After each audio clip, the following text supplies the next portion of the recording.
Bonjour à tous et bienvenue dans notre nouvelle série vidéo Dans la tête d'un champion. Le principe, vous allez suivre une grande compétition de bridge de l'intérieur au plus près d'un joueur d'exception qui va nous faire partager, dans les conditions du direct, ses raisonnements, ses émotions, ses coups les plus spectaculaires, mais aussi parfois ses doutes et ses déceptions.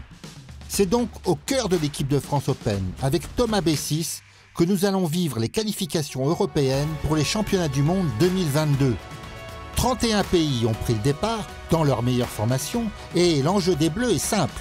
Terminer dans les 8 premiers et si possible sur le podium afin de pouvoir participer et pourquoi pas remporter la Bermuda Bowl, le trophée suprême que la France a gagné pour la dernière fois en 1997 et qui nous a échappé de très peu en 2017.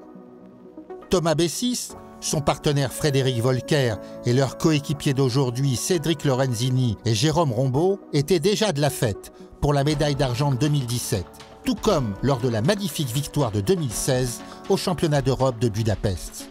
Cette année, sous le capitanat d'Éric Gauthret, ils sont rejoints par Bernard Cabane et un certain Michel Bessis, avec qui Thomas aimerait tout particulièrement faire le voyage du mondial en Italie. Alors, place à l'action. Nous allons retrouver Thomas au 6e et dernier jour de cette épreuve européenne qui, Covid-19 oblige, se déroule online sur la plateforme Real Bridge. Tout se passe depuis Saint-Cloud, au siège de la FFB, où sont réunies les équipes de France Open, dames, seniors et mixtes, sous la surveillance, évidemment, d'arbitres et d'observateurs étrangers pour garantir l'intégrité et la sécurité indispensables à toute grande compétition. En ce 6e et dernier jour, la tension est au max, puisque, après avoir joué les premiers rôles jusqu'aux 2/3 de l'épreuve, les Bleus sont 7e, donc qualifiés, mais en danger, alors qu'il reste 5 matchs de Didon contre plusieurs des équipes classées en haut du tableau. Thomas, à toi la main, alors qu'un match capital contre l'Espagne se met en place. Bon, ça y est, c'est le début de cette dernière journée, on va commencer contre l'Espagne. Je peux pas m'empêcher de penser à tout ce qui s'est passé pour en arriver là. Déjà, c'est le premier championnat international depuis la pandémie. Ça fait 1 an et demi que voilà, on a passé sans représenter la France. On est en manque d'adrénaline. Pour nous, genre de bridge professionnel, c'est une éternité, 1 an et demi sans représenter notre pays, sans vivre ces moments. On vit vraiment pour jouer ces matchs décisifs. Et puis, bon, c'est aussi la première fois qu'on joue un championnat de cette importance en ligne. C'est très bizarre. En général, on a l'habitude de croiser du monde, des étrangers. On est là, on se connaît tous bien, on parle, on boit des coups, on se raconte les donnes. Mais bon, d'un autre côté, là, bon, on joue la fédération, on est à domicile, c'est différent, il n'y a pas d'interférence extérieure, on peut être bien chacun dans notre bulle. Et puis, bon, on est tous ensemble, 4 équipes de France à la fédération, solidaires, on s'encourage mutuellement. C'est sympa, il y a une ambiance différente, mais bon, voilà, c'est sympa. Pour ce qui est du format, c'était aussi un peu particulier. On a joué des matchs de 10 donnes, c'est très court. En général, on joue des matchs de 16, 20 donnes. En 10 donnes, un match peut basculer sur une main. Très rapidement, on peut perdre des matchs qu'on n'est pas censé perdre. Mais bon, on s'était bien préparé à ça. On s'est dit avec notre équipe qu'il fallait pas prendre ça comme 30 matchs de 10 donnes, mais finalement comme plutôt un grand match, un long match par 4 de 300 donnes. Et puis, d'un point de vue plus personnel, il y a mon papa dans l'équipe. On joue ces qualifications ensemble. Ça fait longtemps qu'on n'a pas été en équipe de France ensemble, et puis je sais que c'est son rêve, c'est mon rêve aussi à moi, de partir en Bermuda Bowl, partir ensemble et de disputer une Bermuda Bowl ensemble. J'aimerais beaucoup y arriver, voilà, il nous reste une journée pour y arriver, j'espère que ça va le faire. Bon, mais de notre côté, l'équipe est un peu en fin de cycle, c'est un secret pour personne, ce sera notre dernier championnat ensemble avec Fred. Aussi pour Jérôme et Cédric, puisqu'on a décidé à l'issue de ce championnat de croiser les paires. Je vais jouer avec Cédric et Fred et Jérôme vont jouer ensemble. On va commencer dès la sélection prochaine. Mais bon, ça nous dérange pas plus que ça. On est 4 copains, ça fait des années qu'on part en équipe de France ensemble. Il n'y a pas de malaise. Bon, et donc ça y est, on y est à ce dernier jour. On a une fin très difficile. On va jouer certains de nos adversaires directs pour la qualification. Mais bon, c'est le cas de la plupart des premières équipes au classement. De toute façon, il n'y a pas à cogiter maintenant, il va falloir bien jouer. Pour cette dernière journée, Éric Gauthret, notre capitaine, qui est en consultation avec François Combescure, qui est notre directeur technique national, a tranché. Ils ont décidé de nous faire jouer à 4 cette dernière journée, avec Fred et moi, et Jérôme et Cédric. Alors évidemment, j'ai un petit pincement au cœur pour papa et pour Bernard qui vont passer cette dernière journée sur le banc, mais on sait très bien qu'ils vont être avec nous, qu'ils vont pousser de toute leur force, et on veut absolument nous offrir à nous, à eux et à tous nos supporters cette qualification. Bon allez, ça va bientôt partir, là on va commencer à se mettre dedans. Bon, l'Espagne, c'est a priori pas notre match le plus dur de la journée, mais méfiance, ils nous réussissent en général pas très bien.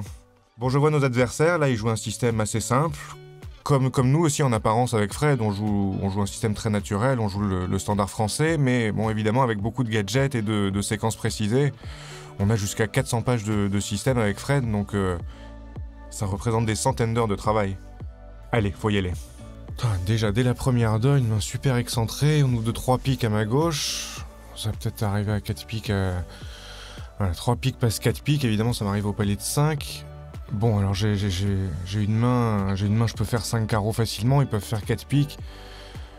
Vert contre rouge, là je regarde en haut à gauche, là, je vois la vulnérabilité, blanc contre rouge, c'est-à-dire que je suis à vulnérabilité favorable. Je suis obligé de plonger avec ce jeu-là, je peux les faire, ils peuvent faire 4 piques. Bon, j'aurais aimé une donne un peu plus plate pour commencer. Bon, voyons voir ce que ça donne, ce 5 carreaux. Je suis obligé de toute façon avec ma main, j'ai 11 cartes dans les couleurs rouges. Bon, déjà je suis pas contré, c'est pas si mal. Voyons voir ce que Fred m'apporte. Bon, c'est pas si mal, 3 carreaux au roi, l'as de pique. Ouais, le roi de trèfle c'est pas terrible, et 3 petits cœurs, j'aurais préféré le double ton. Bon, va falloir travailler sur les cœurs, là, je vais donner l'as de carreau, l'as de trèfle. Il y a l'air d'avoir as-dame 10 de trèfle long derrière. Il n'y a pas le choix, faut trouver dame valet de cœur placé. Bon, va falloir remonter 2 fois au mort, j'ai l'as de pique, probablement le roi de carreau, peut-être le 7 si le 9 tombe. Je vais devoir jouer cœur le 10 en fermant les yeux, et puis on verra bien. Ah, un deuxième tour de trèfle. Alors... Bah, peut-être il est également cingleton à ma gauche, de toute façon il est cingleton ou doubleton à ma gauche. Je vais couper de la dame, de toute façon je peux pas me permettre de défausser, puis ça me servirait pas à grand chose de défausser mon 4e cœur. Donc je coupe de la dame. Ah, il réfléchit un petit peu, c'est sans doute bon signe, peut-être il réfléchit sans doute à me surcouper avec l'as. Donc c'est ce qui m'arrangerait parce que ça me donnerait directement ma 2e remontée pour faire 2 fois l'impasse cœur, pour jouer 2 fois cœur vers as roi 10. Mais rien que le fait qu'il réfléchit, déjà c'est bon signe. À mon avis, il a l'as, donc je vais pas avoir de problème pour jouer 2 fois cœur. Maintenant, il reste plus qu'à prier, espérer dame valet placé. Ah, ça y est, voilà, il surcoupe. Bon, là ça va être facile, voilà, il me rejoue pique. J'ai mon as de pique, mon roi de carreau, et bon, je prends mon as de pique, et on va jouer cœur le 10 en fermant les yeux. Yes, ça marche. Bon, maintenant je tire les 2 tours d'atout. Voilà, il reste que 2 atouts dehors, je tire les 2 tours d'atout et je couperai mon dernier cœur avec l'atout du mort. Bon, il s'était devenu un 1 les atouts. Bon, bah pas si mal, 400 pour commencer la partie. Bon, je pense que ça se reproduira dans l'autre salle, hein, mais c'est toujours sympa de réussir une double impasse.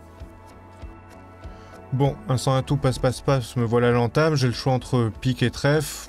Bon là c'est vite vu, pour moi j'entame pique non seulement parce que en général avec 2 couleurs 4e on entame plutôt dans celle avec l'honneur de plus petit rang, mais aussi contre un 100 atout passe on entame plutôt majeur. Voilà, le déclarant il peut avoir 5 ou 6 trèfles, mais il aura rarement 5 piques, mais il n'en aura jamais 6 en tout cas. Le mort pareil, on sait il peut pas avoir de majeur 5e, il aurait fait un Texas, mais il pourrait avoir une mineure 5e facilement. Donc c'est ces raisons qui me conduisent à préférer l'entame majeure que mineure. Là en plus, voilà, le valet de pique est de rang inférieur à la dame, donc l'entame pique m'a pas tellement posé de problème. Bon, c'était pas terrible finalement cette entame pique, mais bon, le déclarant avait l'air d'avoir cette levée avec l'impasse trèfle qui marchait. Faut qu'on donne des choses, donc bref, c'était une donne plate. Il y en a pas mal dans un championnat, c'est pas plus mal dans un match par 4, ça nous permet de respirer, de garder son influx et son énergie pour les donnes plus importantes. Bon, voilà, passons à celle d'après. Bon, rien de particulier ici, j'ai 12 points réguliers, avec 4 carreaux, as roi 10, j'ouvre d'un carreau.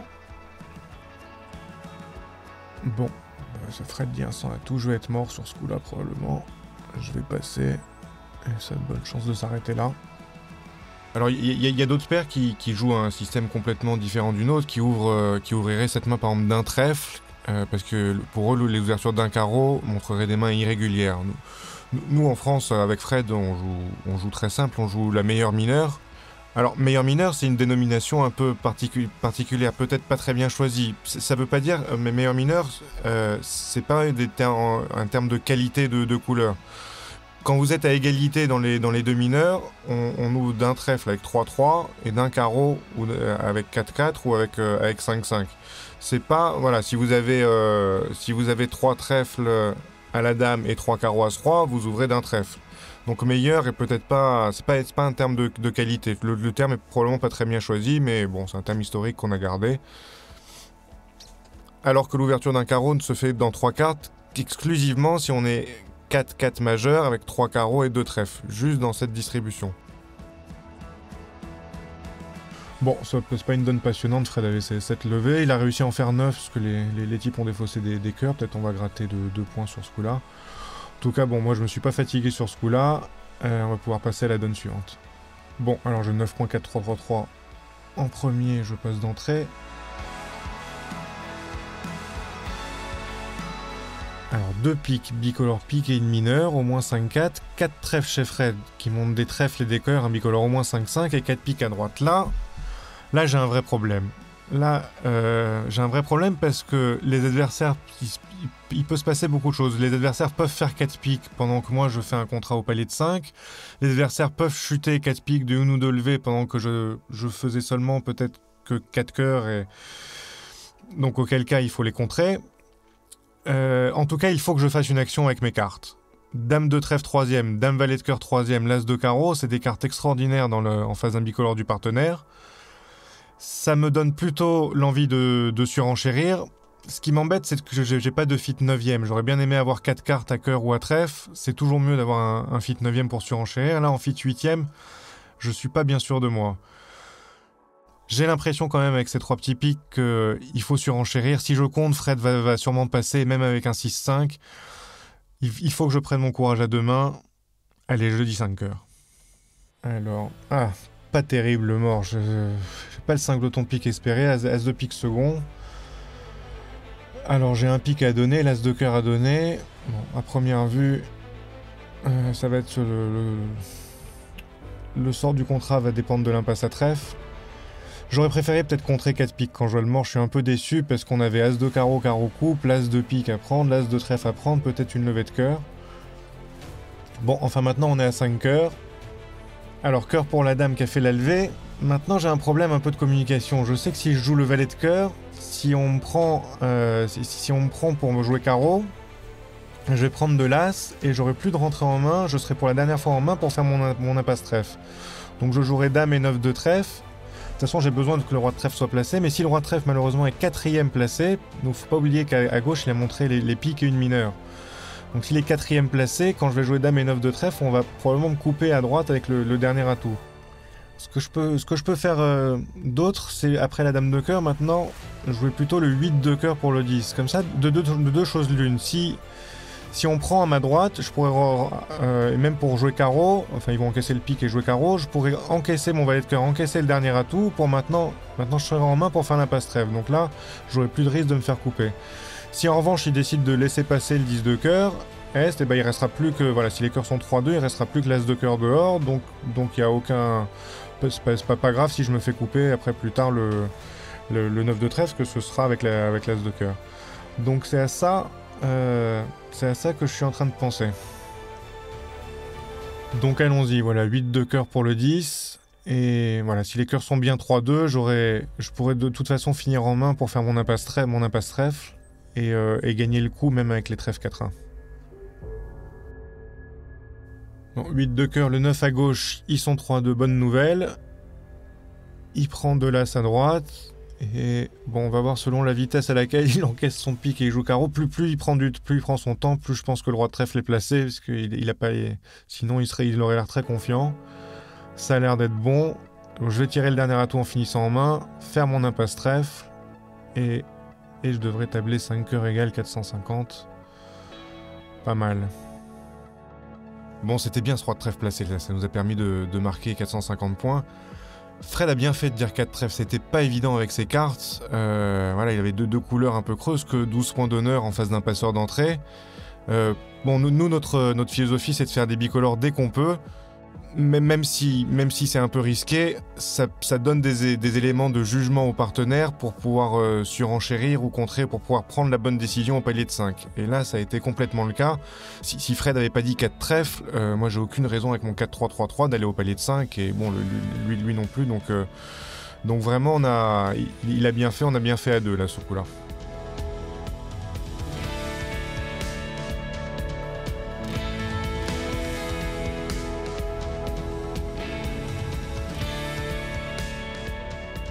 Bon, voilà, ils sont arrivés à 4 piques. Fred a fait un compte d'entame, il a contré le Texas avec ses 5 cœurs. Il aurait éventuellement pu dire 2 piques pour montrer les cœurs et une mineure, mais il n'avait pas assez de jeu, un bicolore cœur et une mineure. Les adversaires au contrat de 4 piques sont arrivés au contrat de 4 piques et Fred a entamé son singleton trèfle. Bon, bonne chose, le déclarant n'a pas deviné les piques, il a joué As-2 pique, pique la dame, il n'avait pas tellement de raison de les deviner, ça aurait été bon pour lui si c'est moi qui avais eu le roi. Et il a fini par donner 2 levées de carreau et 2 levées de pique, 4 piques, une de chute, voilà, ça peut pas être un mauvais coup. Bon voilà, on a fait les 5 premières donnes, on est à mi-match. Pour l'instant, il n'y a pas de bobo, il n'y a que des donnes qui peuvent éventuellement nous rapporter des points, donc j'ai plutôt un bon feeling sur ce début de partie. Voilà, faut essayer de maintenir le cap. Alors là, j'alerte, c'est moi qui alerte mon enchère d'un carreau. Bon, non seulement parce que il faut que j'alerte. Là, je dis un carreau, j'en ai 5, mais j'aurais pu être plus court à carreau, notamment si j'avais un fit à trèfle. Et oui, sur Real Bridge, là, c'est nous qui alertons nos propres enchères. Voilà, c'est comme ça que ça se passe ici. Donc bon, c'est un peu particulier, mais rien de spécial. On s'y est fait depuis longtemps là.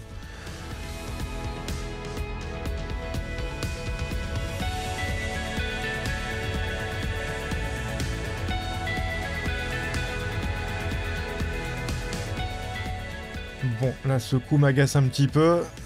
Ça m'énerve qu'ils se soient arrêtés à 2 piques. Ils étaient vulnérables. Ils avaient quand même une bonne manche à jouer. Si c'est moi qui avais eu l'As de carreau, ils les tablaient. Si la dame de cœur tombait chez Fred ou chez moi, si elle était 3e, ils tablaient parce qu'ils pouvaient défausser un carreau de leur jeu sur le 10 de cœur. Donc c'était vraiment une très bonne manche vulnérable. Je pense que Cédric et Jérôme, ils vont la jouer. Et on va finir par perdre 6 points alors qu'on méritait de gagner 10.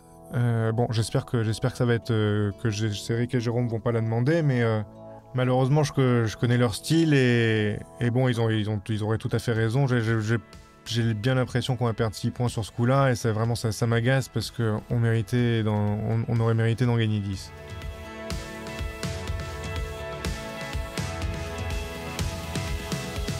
Alors, bon, les adversaires arrivent à ce contrat de 2 carreaux. Cette enchère de 2 trèfles a été alertée à ma droite. Il pouvait en avoir que 2 ou 3, je crois. Et il a mis très longtemps à dire 2 carreaux, donc le déclarant. Donc on va voir, il a peut-être une main un peu particulière. On verra pourquoi. Peut-être ça va nous donner un indice pour plus tard. Alors, Fred entame du 7 de trèfle. C'est un peu bizarre dans la couleur du mort. J'ai l'impression que c'est un double ton. Ça voudrait dire que le déclarant en a 4. Il pourrait avoir valet 9-7 4e aussi, que je sais pas bien. En tout cas, moi, quand le déclarant met le roi du mort l'as, il y a un double ton cœur au mort, je sais pas bien ce qui se passe encore. Je vais jouer à tout, j'ai rien de... Il y a pas tellement d'urgence. Je vais essayer, dans un premier temps, mon plan, c'est que le déclarant ne coupe pas de cœur au mort, qu'il fasse pas son 6 de carreau du mort, donc ça m'a l'air raisonnable de jouer à tout.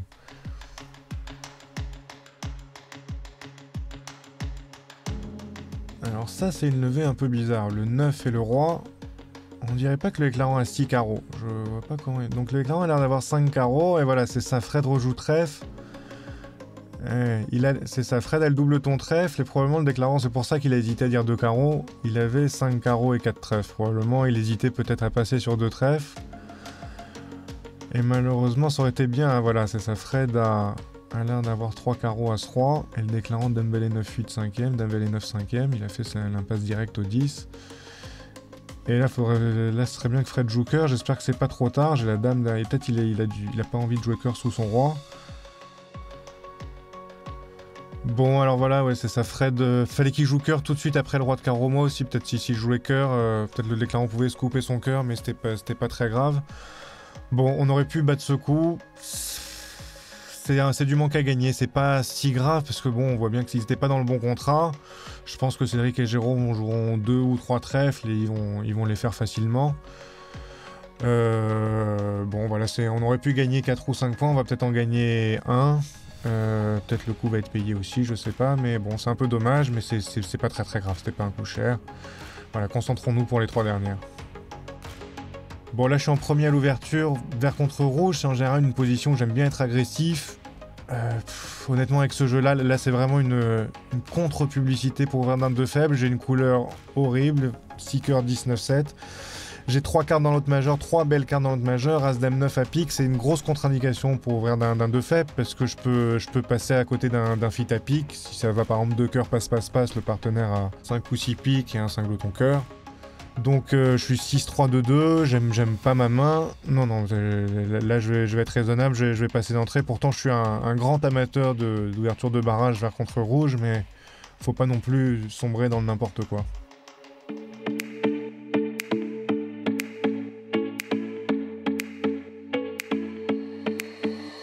Bon alors voilà, les adversaires sont arrivés au contrat de 300 atouts, j'ai entamé cœur et bon, ils les ont fait en faisant 4 levées de trèfle, 4 levées de cœur et remonter au roi de pique. Je m'aperçois, je suis un peu déçu. Il y avait l'entame, j'aurais pu faire une entame fantasy, ce qui tombait particulièrement bien ici, l'entame de la dame de pique. Vous voyez que ça tombe dans le roi 3e au mort pour 10 3e chez le déclarant. Donc le déclarant sur une entame comme ça imaginerait que j'ai dame valet, donc probablement mettrait un petit du mort, et si je continue de la couleur, aurait aucune raison de deviner de mettre le roi du mort et continuerait en mettant un petit du mort. Donc ça aurait été façon rigolote de prendre les 5 premières levées sous la forme de 4 piques et l'as de trèfle. Mais bon, je peux pas du tout m'en vouloir pour un coup pareil, j'ai fait la chose absolument normale, et si j'entame de la dame de pique toute l'année, à la fin ça se finit quand même pas très bien. Donc non, je m'en veux pas, mais ça aurait été rigolo. Donc a priori, bon, coup normal, je suis pas plus inquiet de ça de ce coup-là. Jouons les 2 dernières maintenant. Alors, ok, Fred ouvre d'un carreau. Bon, j'ai une main sympathique, j'ai 13 points d'honneur, 5-4-3-1. Bon, je vais commencer par dire 2 trèfles, qui est forcing de manche dans notre système. On va voir comment se passe la suite. Voilà, alors Fred dit 200 atouts, qui montre a priori une main régulière. Il pourrait avoir à la limite un cingleton trèfle dans une main 4-4-4-1. Mais il a une main a priori régulière de 12-14 ou éventuellement 18-19 points de zone 1 ou 3. Mais bon, dans un premier temps, je fais comme si c'était une main de première zone. Et alors, il se trouve que là, on a une convention dans notre système qui va me permettre de montrer le problème que j'ai, qui est ce cingleton cœur. Voilà, ce cingleton cœur, il m'empêche de conclure à 300 atouts parce que j'ai très peur qu'on les tienne pas, ces cœurs. Si Fred a 3 petits cœurs par exemple, on pourrait perdre les 5 premiers cœurs. Ou même s'il a quelque chose du genre l'as 3e à cœur, et ben bon, on les tient certes une fois, mais c'est peut-être mieux de s'orienter vers un contrat de 5 carreaux ou 5 trèfles où on aurait plus de souplesse pour manœuvrer. Alors, qu'est-ce que je vais dire dans mon système? Alors, normalement, on dirait 3 carreaux qui seraient forcing de manche, mais là, dans mon système, j'ai un relais qui consiste à dire 3 trèfles. Voilà, là, vous voyez, je suis en train d'alerter l'enchère de 3 trèfles. Je dis que c'est un poupette pour 3 carreaux, c'est un Texas pour 3 carreaux, donc Fred va dire 3 carreaux, sur lequel je vais dire 3 piques, montrant une main, bon, forcing de manche, je l'ai déjà dit, mais avec un cingleton à cœur. Donc une main soit unicolore à trèfle, avec 6 ou voire 7 cartes à trèfle, soit une main bicolore trèfle carreau, comme j'ai là, 5 trèfles et 4 carreaux, avec un cœur et 3 piques. Je dénie une majeure, les 4 cartes à pique. J'aurais fait autre chose avec ça, parce qu'on pourrait à ce stade tout à fait avoir un fit 4-4 en majeur. Donc voilà, là j'ai nommé mon jeu une main forcing de manche avec un cingleton à cœur, et donc Fred va regarder en premier lieu ce qu'il a à cœur pour juger si oui ou non il faut jouer 300 atouts ou s'orienter plutôt vers un autre contrat. Le voilà, ok, il dit 300 atouts, bon bah là je lui fais confiance, a priori il tient bien les cœurs, donc je vais lui laisser jouer 300 atouts, et on va voir ce qui se passe. Alors, bon, jeu de la carte, entame 3 de cœur. Bon, Fred a une carte intéressante dans son jeu, il a le 2 de cœur, on a l'impression que les cœurs sont 4-4, donc ça c'est plutôt une bonne nouvelle. 3 de cœur pour la dame, voilà, il fait le roi. Donc il a déjà une levée de cœur, As-3 de carreau, As-3 de pique, donc il a besoin de faire 4 levées de trèfle suffisent. Alors, Valet 8, 3e pour As-Dame 9-7, 5e. Il n'y a pas tellement de maniement de sécurité pour assurer 4 levées, mais voilà, là il commence par trèfle pour la dame, et une fois que ça marche, maintenant, il a un jeu à 100% complètement en jouant petit trèfle du mort. Alors voilà, petit trèfle du mort, même s'il y a roi 10 de trèfle 4e à sa droite, c'est-à-dire à la gauche sur l'écran, voilà, il va plonger du roi ou pas, mais bon, de toute façon, on fera 4 levées de trèfle. Et pareil, s'il y a roi 10 4e à sa gauche, donc à ma droite, à moi, il va jouer petit trèfle pour son valet, le roi, et il pourra prendre le 10 en impasse après. Donc dans tous les cas, maintenant, voilà, il a ses 4 levées de trèfle, As-Roi de carreau, As-Roi de pique et une levée de cœur, donc il a 9 levées. Donc là, on est tranquille, on va marquer au moins 600 points vulnérables. Et voilà, on peut passer à la dernière donne.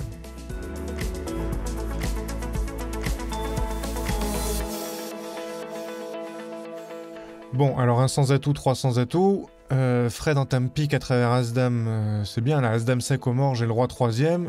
Bon, ça a l'air d'être bien parti pour chuter. Par exemple, là, dès que Fred a le valet 5e, on va faire 4 levées de pique, et puis dès qu'il reprend la main, 4 levées de pique et sa reprise. Alors 4 de pique, la dame, le roi, le 9. 6 de pique, le 8. Fred réfléchit un peu, alors peut-être il hésite à mettre son...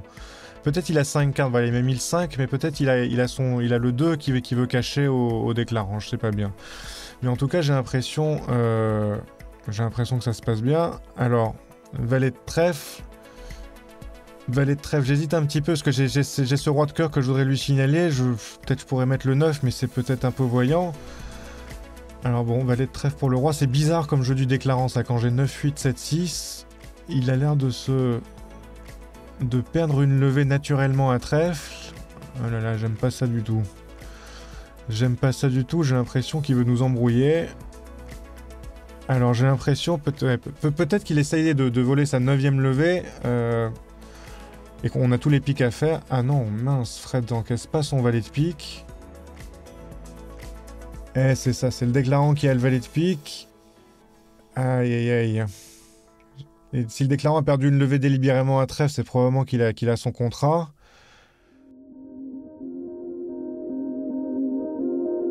Ah voilà, le déclarant table.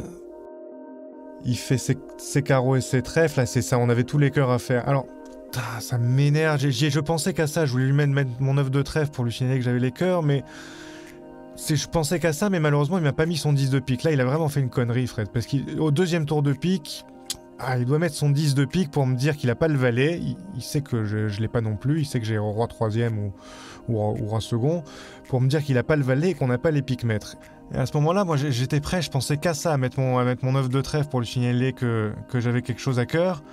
Mais j'étais sûr à ce stade qu'on avait les piques à faire. Voilà, ça y est, je suis très énervé par ce coup-là. S'il m'avait mis le 10 de pique, je mettais le 9 de trèfle, et bon, ça l'aurait alerté. Je suis sûr qu'à ce moment-là, si j'avais mis le 9 de trèfle, en prenant, quand il aurait pris son as de trèfle, il aurait son jouet à jouer as de cœur et valet de cœur, où là on avait 5 cœurs. Mais alors bon, on va se précipiter sur les résultats pour regarder ce qui se passe.